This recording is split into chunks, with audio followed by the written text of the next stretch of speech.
आप गर्मी की दोपहर में टहल रहे हैं, घास हरी है, सूरज आसमान में है और अचानक आप खुद को डूबते हुए फील करते हैं। आप पैनिक होने लगते हैं, लेकिन फिर तुरंत ही आप वापस ऊपर आ जाते हैं। आप अपने पैर चेक करें और थोड़ा जंप करें। घास पर आप ट्रैम्पोलिन की तरह उछल सकते हैं। ऐसा सॉइल लिक्विफैक्शन की वजह से होता है। भारी बारिश या बाढ़ का एक्स्ट्रा पानी मिट्टी में फंस जाता है, जिससे उसमें पानी भर जाता है। इससे जमीन कुछ समय के लिए एक बड़े वाटर बेड की तरह बन जाती है। हालांकि इस स्प्रिंग वाली घास पर दौड़ना और उछलना लुभावना हो सकता है, लेकिन इस पर सावधानी बरतना ही अच्छा है। संभव है घास टूट जाए और अगर कोई इसमें गिर जाए तो उनके लिए फिर से बाहर निकलना काफी मुश्किल हो सकता है।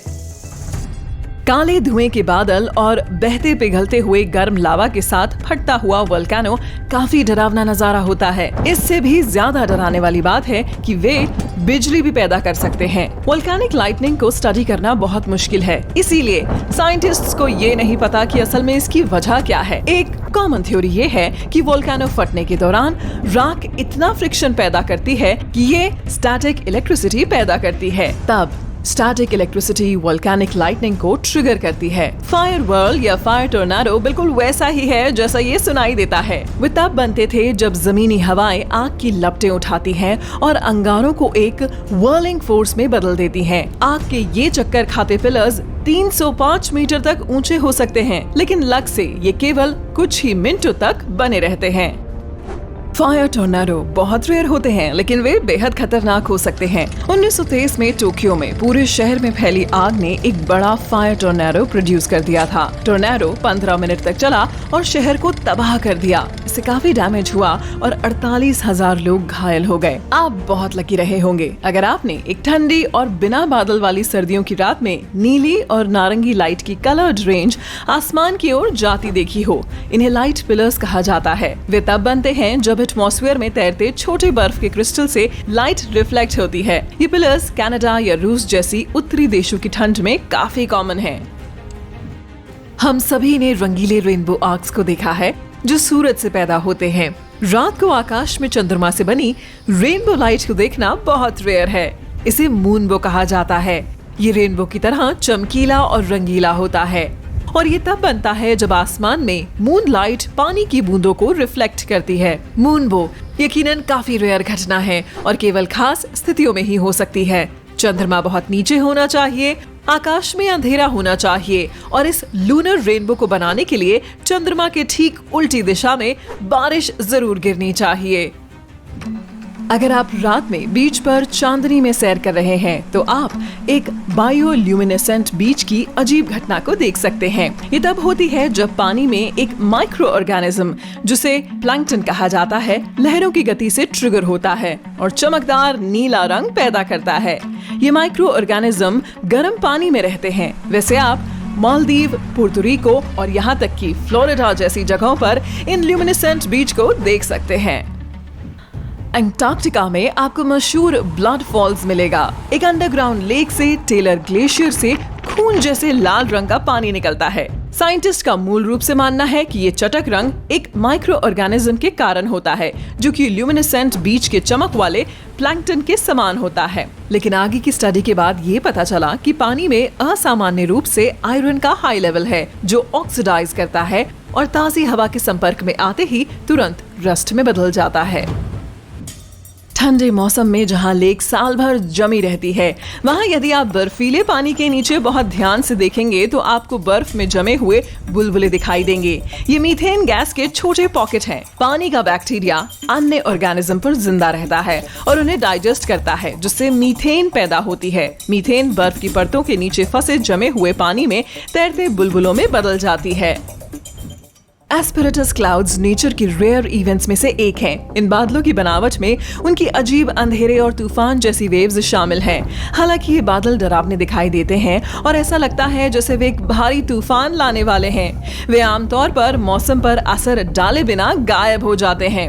ये बादल आमतौर पर यूनाइटेड स्टेट्स के ग्रे प्लेन्स में बनते दिखाई देते हैं, लेकिन 2009 के बाद से इन्हें नहीं देखा गया है।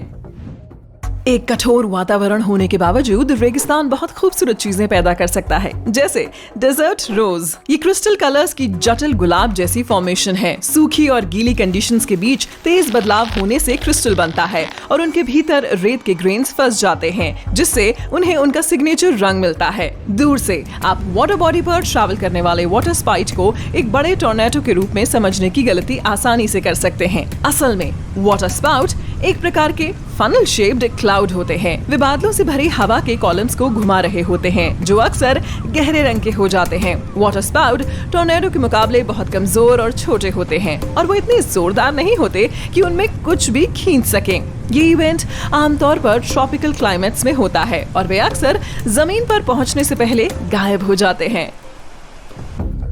लेंटिक्युलर क्लाउड्स फ्लैट बादल होते हैं जो आकाश में पैनकेक के ढेर की तरह एक दूसरे के टॉप पर रखे दिखाई देते हैं। वे आमतौर पर हाई एल्टीट्यूड पर बनते हैं, जहां पहाड़ या ऊंची इमारतों जैसे जियोग्राफिक फीचर्स एयर फ्लो को रोकते हैं। उनके अनोखे आकार के कारण लेंटिक्युलर क्लाउड्स को कुछ यूएफओ देखे जाने के एक्सप्लेनेशन के रूप में सजेस्ट किया जाता है। जैसे जैसे हमारा क्लाइमेट बदल रहा है, नई प्राकृतिक घटनाएं घटती रहेंगी। इनमें से एक एक्सप्लोड होने वाले पर्माफ्रॉस्ट है। आर्कटिक जोन्स में बढ़ते तापमान के कारण पर्माफ्रॉस्ट पिघल रहे हैं। फ्रोजन लेक्स की तरह ही पर्माफ्रॉस्ट में मीथेन गैस के बुलबुले फंस जाते हैं। जैसे ही पर्माफ्रॉस्ट पिघलना शुरू होता है, गैस रिलीज होती है। इसके चलते ग्राउंड में बड़े धमाके होते हैं जो बड़े छेद छोड़ जाते हैं। इसका पहला मामला 2013 में सामने आया था और तब से कई और मामले सामने आए हैं।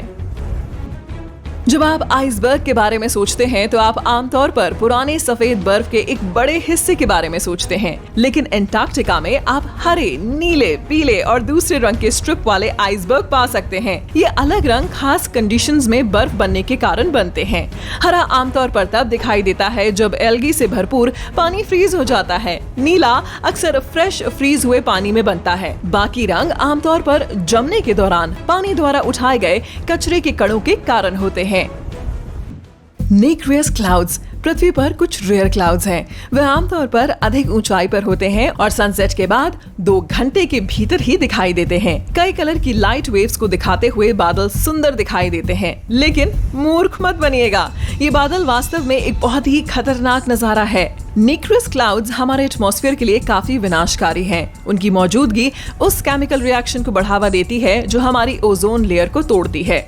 ओजोन लेयर एक जरूरी शील्ड है जो हमें सूरज की हानिकारक किरणों से बचाती है। ये जितनी ज्यादा पतली होती है, हम पर ग्लोबल वार्मिंग का खतरा उतना ही ज्यादा बढ़ जाता है।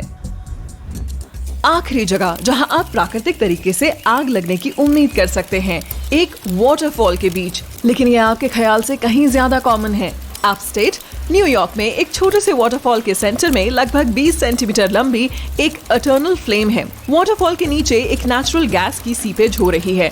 गैस का प्रेशर लो है जो जमीन में से निकलकर धरती के एटमॉस्फेयर में जा रहा है। छोटी सी आग को वाटरफॉल की फुहारों से बचाकर हमेशा जलाए रखने के लिए चट्टानें उसे शेल्टर देती हैं।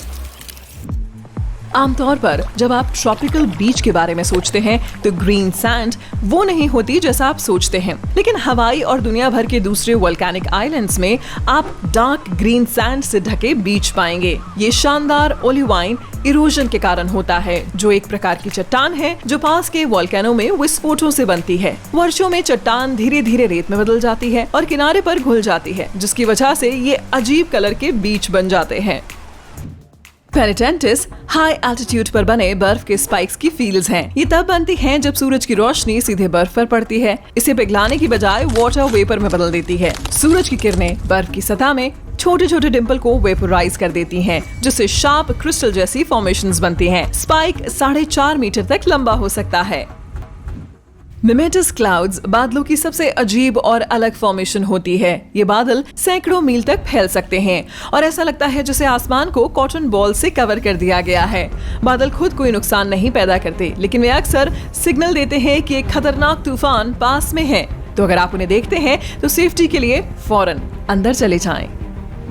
ग्रीन फ्लैश सनसेट एक रेयर इवेंट है जो सनसेट या सनराइज के समय थोड़ी देर के लिए होता है, जब सूर्य लगभग पूरी तरह से आकाश में बाहर आ जाता है। सही स्थिति में देखने वालों को एक अलग हरे रंग की चमक दिख सकती है, जिससे सूरज ब्राइट ग्रीन दिखाई देता है। ये पृथ्वी के वातावरण में सनलाइट के रिफ्लेक्ट होने के कारण होता है, जिससे लाइट कई रंगों में रिफ्लेक्ट हो जाती है। सूरज हरा रंग का दिखाई देता है, लेकिन असल में ये सिर्फ एक ऑप्टिकल इल्यूजन है।